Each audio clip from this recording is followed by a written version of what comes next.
আগামী 6 মাস অপেক্ষা করুন, তৃণমূল পার্টিটাই উঠে যাবে, থাকবে। যারা হেরেও হাঁটতে চাইছে না তারা থাকবে না। তখন মানুষ কে আমাদের পার্টি করবে, না কে কংগ্রেস করবে, না কে সিপিএম করবে, না কে বিজেপি করবে। বিজেপি তো শুরু করে দিয়েছে একনায়কতন্ত্র। অনেক হিন্দু ভাই আজকে বিজেপির এইসব কার্যকলাপ নিয়ে কান্নাকাটি করছে, অনেক প্রতিবাদ করছে। আর কলকাতায় যেসব হুচুক হয়েছে, বেআইনি ইনলিগেল মানে কনস্ট্রাকশন ভাঙছে, এ নিয়ে যারা লিগ্যালিটি নিয়ে চলে, যারা আইন সিদ্ধভাবে চলাফেরা করে, তাদের কোনো চিন্তা করার কিছু নেই। তাদের উপরে কোনো জুলুম হলে, অত্যাচার হলে, কোনো আঘাত আসলে আমি হুমায়ুন কবির সর্বশক্তি দিয়ে সেটা রুখবো, ওসব নিয়ে কোনো চিন্তা করে। কিন্তু কিছু মানুষ বিভ্রান্তি ছড়াচ্ছে। আমাকে কালকে রাত্রিতে একজন প্রচণ্ডভাবে গালিগালাজ করেছে, আমি নাকি বিজেপিকে নিয়ে এসেছি, আমাকে কুরবানি করিয়ে দিতে হবে দাঁড়িয়ে থেকে। আমি কারোর ঠিকা নিইনি। কুরবানি আমাদের নওদাতেও হবে, রেজিনগরেও হচ্ছে, মুর্শিদাবাদের বিভিন্ন প্রান্তে হচ্ছে। কিছু লোকের চুলকানি আছে, তারা এসব করছে। আর যে আমি না হয় এখানে তৃণমূলকে হারিয়েছি, তো মমতা ব্যানার্জি নিজে কেন হেরেছে বিজেপির কাছে? সেখানে তো আমার প্রার্থী দিয়েছিলাম, সেই প্রার্থীর মনোনয়ন রিজেক্ট করে দিয়েছিল মমতা ব্যানার্জির আধিকারিকরা। আনসারি বলে একটা ছেলেকে আমি প্রার্থী করেছিলাম, ডিসিআর কেটেছিলাম, এফিডেভিট জমা দিয়েছিলাম সব। সে 77 নম্বর ওয়ার্ডে, যেখানে প্রায় 14,000 লিড পেয়েছে মুসলমান ভোটে মমতা ব্যানার্জি, সেখানে আমাদের প্রার্থীকে প্রার্থীপদ রিজেক্ট করে দিয়েছে। তারপরেও মমতা ব্যানার্জি কেন হারলো? তার কেউ জবাব চাইছে না। আমাকে গালিগালাজ করছে ফোন করে, আমি নাকি বিজেপিকে ক্ষমতায় এনে দিয়েছি, তাই তারা। তা আমি কটা জায়গায় প্রার্থী দিয়েছি আর কটা জায়গায় জিতেছে। আর বিজেপি পুরো হিন্দু সমাজ মমতা ব্যানার্জি। নলবুড়ি গ্রামীণ হসপিটালে আসলাম আমি, ভাঙড় 1 নম্বর ব্লকের মধ্যেটা পড়ে। হসপিটালের পরিস্থিতি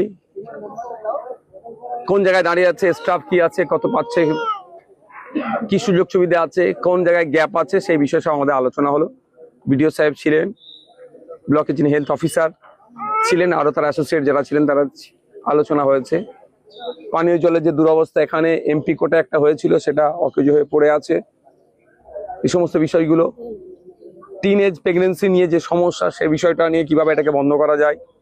টিবি রোগে যারা আক্রান্ত, তারা নিয়মিত এখান থেকে ওষুধ প্রোভাইড করা হচ্ছে, তারা খাচ্ছে না, অনেক ক্ষতিগ্রস্ত হচ্ছে। 50টা যে সুস্বাস্থ্য কেন্দ্র আছে, অনেকের জমি, নিজস্ব জমি নাই বা ভাড়ার বাড়িতে থাকছে, হচ্ছে ইলেকট্রিক সমস্যা, সেগুলো নিয়ে সমস্যা আলোচনা হয়েছে। এখানে যারা মেটার্নিটির যেটা ওয়ার্ড আছে, সেখানে যারা বাচ্চারা আছে, সেখানে একটু সমস্যা। তা ওই ওয়ার্ডের মেল ফিমেল ওয়ার্ড এক জায়গায় হয়ে যাচ্ছে, কমন বাথরুম হয়ে যাচ্ছে, এগুলো যাতে এক্সটেন্ড করা যায়, মানে বিল্ডিং এক্সটেন্ড করে এগুলো করা যায়, সেই বিষয় নিয়ে আলোচনা হয়েছে। এখানে সিজার হয় না, যা নর্মালে, নালে সিজারের প্রশ্ন হলে রেফার করে দেয়, ফলে সমস্যা হয়, যেখান থেকে প্রায় 30 কিলোমিটার দূরে যেতে হয়। সেই বিষয়টা কিভাবে সুরাহা করা যায়, আনুষঙ্গিক বিষয় নিয়ে আলোচনা হয়েছে। বেশ কিছু দাবি দাবা উঠে এসছে, এবং কর্মচারীদের ক্ষেত্রেও, নিয়োগের ক্ষেত্রেও যেগুলো যা ছিল, সেগুলো নিয়ে অনেক আলোচনা হয়েছে, ফ্রুটফুল আলোচনা হয়েছে। আগামী দিনে এই নলমুড়ি ব্লক হসপিটালটাকে, যেটা গ্রামীণ হসপিটালটাকে আমরা আরো উন্নততর কিভাবে করা যেতে পারে, সেই নিয়ে চর্চা হয়েছে। এখানে শুধু ভাঙড়ের মানুষ নয়, ক্যানিং পূর্ব পশ্চিম প্রায় 6টা আশপাশের বিধানসভার মানুষ এখান থেকে প্রথম ট্রিটমেন্ট নেওয়ার চেষ্টা করে। ফলে এখানে যদি হেভি ট্রিটমেন্টের আমরা একটা অ্যারেঞ্জ করতে পারি, প্রায় 30 বিঘা জমি আছে হসপিটালটা, আগামী দিনে এটা সরকার চাইলে মেডিকেল কলেজও করতে পারে। আর একটা যেটা বিষয়, এই জমি, এই হসপিটালের জমি অনেক নাকি অবৈধ দখল হয়ে যাচ্ছে, অবৈধ, সেগুলোকে উদ্ধার করারও কথা আজকে আলোচনা হয়েছে। কারণ হসপিটালের জমি কোনো কথাই হবে না, হসপিটালের জমি হসপিটালের কাজে ব্যবহার হবে। এখানে যদি 30 বিঘা জমি আছে, সেটা যদি সবাই মেডিকেল কলেজ যাবে, তাহলে কলকাতায় হাজিকর চিত্তরঞ্জনে আর ছুটে যেতে হবে না, সব ট্রিটমেন্ট এখানে হবে। তো সেই জমিগুলো উদ্ধারের আলোচনা হয়েছে। থানার পক্ষ থেকে যিনি অ্যাডিশনাল বাবু ছিলেন, তিনিও আমাদের সাথে সহমত যে না, দ্রুততার সাথে সেগুলোকে করা হবে। নিরাপত্তার জন্য ব্যবস্থা আছে, লাইটের যেগুলো খামতি আছে, সেইগুলো, যে লাইটগুলো আছে কিছু জ্বলছে না, সেই বিষয়গুলো, এক কথাই সমস্ত বিষয় নিয়ে আজকে সর্বাঙ্গীন উন্নতির কথা হয়েছে, আমরা আলোচনা করছি। আগামী 3 মাস পরে আবার আমরা বসবো অফিসিয়ালি, তার মধ্যে আমিও কয়েকবার ভিজিট করতে আসবো। যে সাধারণ মানুষ যে এখানে আসলে একেবারে যে সিজারের কথা আপনি বললেন, তবে সিজার নিয়ে এবারে কি পরবর্তী বারে কি এটা চালু হবে? দেখুন, সেটা নাই যাতে এখানে হয়। এমনি এখানে প্রতি মাসে 80 থেকে 100 জন নর্মালি ডেলিভারি হয়। যদি কারো সিজারের প্রয়োজন হয় তাহলে এখানে সেটা পাচ্ছে না, তাদেরকে দূরে চলে যাচ্ছে হচ্ছে না, প্রাইভেটে যেতে হচ্ছে। গরিব মানুষ প্রাইভেটে না যেতে পারলে তাদেরকে দূরে যেতে হচ্ছে কলকাতায়। ফলে এখানে যদি ওই অ্যারেঞ্জটা করা যায়, তারও আগামী দিনে যাতে চালু হয় সে নিয়ে আলোচনা হয়েছে। আরো অন্যান্য ডাক্তার নিয়ে আসার ব্যাপারেও আলোচনা হচ্ছে। আর তার জন্য যে ক্যাটাগরি আছে সেটাকে আপগ্রেড করতে হবে, কিভাবে আপগ্রেড করা যায় সে নিয়ে আলোচনা হয়েছে। কিভাবে মানে সুষ্ঠু বিচার সম্পন্ন করা যায়, কিভাবে এই প্রক্রিয়াটা সম্পন্ন করা যায়, তার জন্য মুখ্যমন্ত্রীকে আবেদন করেছে। আমরা আশাবাদী যে মুখ্যমন্ত্রী কোনো একটা সলিউশনের অনেক হিন্দু সম্প্রদায়ের মানুষ ধীরে ধীরে ধীরে ধীরে তারা বুঝতে পারবে যে বিজেপি তাদের বন্ধু নয়, তৃণমূল তাদের বন্ধু নয়। এই গরু নিয়ে এত কিছু হচ্ছে, কোনো তৃণমূলের নেতা, কোনো অভিষেক বন্দ্যোপাধ্যায় বলুন, মমতা বন্দ্যোপাধ্যায় বলুন, কারোর মুখে কোনো কথা নেই, তারা একদম সাইলেন্ট। অথচ আমাদের চেয়ারম্যান নতুন যে মুখ্যমন্ত্রী হয়েছে তাকে চিঠি দিয়েছে অফিসিয়ালিভাবে যে কীভাবে কুরবানির প্রক্রিয়াটা সম্পন্ন করা যায়। মমতা বন্দ্যোপাধ্যায় তিনি বলেছিলেন বাংলাতে বিজেপি কোনোদিন ক্ষমতায় আসতে দেবো না। বাংলাতে বিজেপি ক্ষমতায় আসার পরে উত্তরপ্রদেশ, বিহার, মণিপুরের মতো যেখানে বুলডোজার যেরকম চলছিল, বাংলাতেও বুলডোজার চলছে। মমতা বন্দ্যোপাধ্যায় বিজেপিকে ক্ষমতায় নিয়ে এসেছে 1998 সালে বিজেপির সঙ্গে জোট করে প্রথম বাংলায় উনি লড়েছিলেন। আরএসএস ওনাকে বলে আমাদের দুর্গা। তাহলে বুঝতে হবে যে মমতা বন্দ্যোপাধ্যায় বিজেপিকে বাংলায় প্রশস্ত করেছে, বাংলায় ঢোকার ক্ষমতা।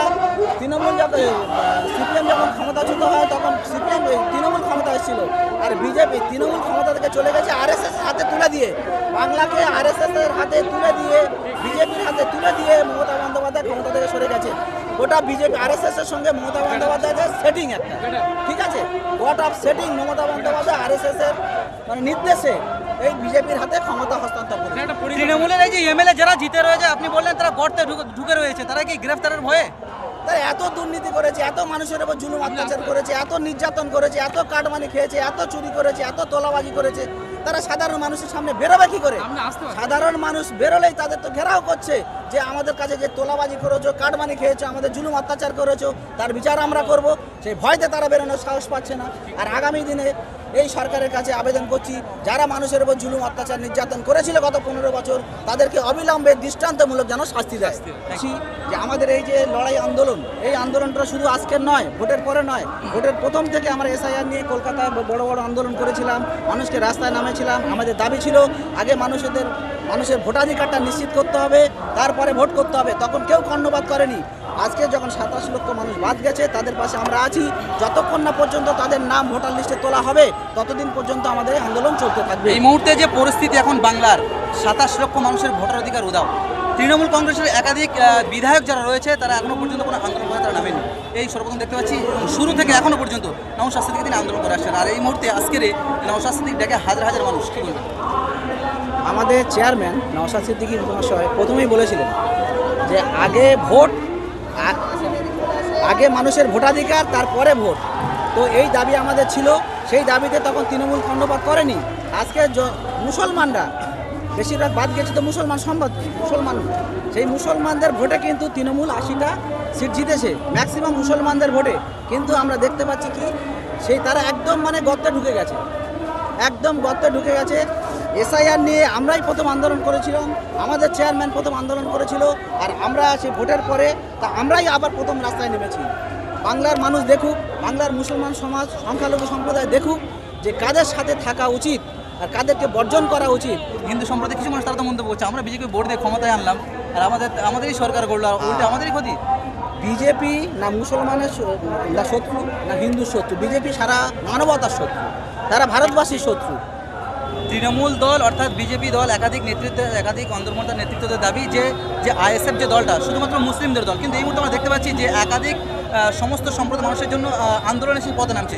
এবং দেখতে পাচ্ছি যে মুসলিমদের যদি দল হয়ে থাকে তাহলে এই যে কুরবানির সময় এই যে একটা মৌসুম যে চলছে, যেটা এখন বর্তমান হিন্দু সম্প্রদায়ের মানুষ তারা বিশেষ করে যে সমস্ত যারা গরু পোষে এখন তারা ক্ষতিগ্রস্তের মধ্যে পড়ে রয়েছে, তাদের নিয়েই তো মানুষ নওশাদ সিদ্দিকী তিনি আন্দোলন করছেন। একদম এটা কীভাবে দেখছেন? আমাদের যে মুসলমানদের দল বলে ট্যাগলাইন, বিশ্বজিৎ মাইতিকে, বিশ্বজিৎ মাইতি আমাদের দলের সম্পাদক, তো তিনি তো একটা অমুসলিম।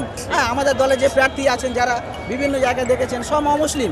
আমরা শুধু মুসলমানদের দল নয়, আমরা সারা বাংলার পিছিয়ে পড়া দলিত, আদিবাসী, সংখ্যালঘু মানুষের দল। সংখ্যালঘু মানুষের একটা আওয়াজ হচ্ছে নওশাদ সিদ্দিকী মহাশয়, এবং আগামী দিনে বাংলার মানুষ প্রমাণ করবে এই দলে যে হারে যোগদানের একটা হিড়িক পড়েছে এই ভোট কাউন্টিংয়ের পরে, ভোট গণনার পরে, নতুন সরকার আসার পরে আমরা কিন্তু দেখতে পাচ্ছি প্রচুর মানুষ, সে হিন্দু মুসলমান সমস্ত সম্প্রদায়ের মানুষ আইএসএফে যোগ দেওয়ার জন্য মানে মুখিয়ে আছে। দেখতে পাবেন আগামী দিনে এই তৃণমূল বা অনেক হিন্দু সম্প্রদায়ের মানুষ ধীরে ধীরে তারা বুঝতে পারবে যে বিজেপি তাদের বন্ধু নয়, তৃণমূল তাদের বন্ধু নয়, মুখিয়ে আছে। দেখতে পাবেন আগামী দিনে এই তৃণমূল বা অনেক হিন্দু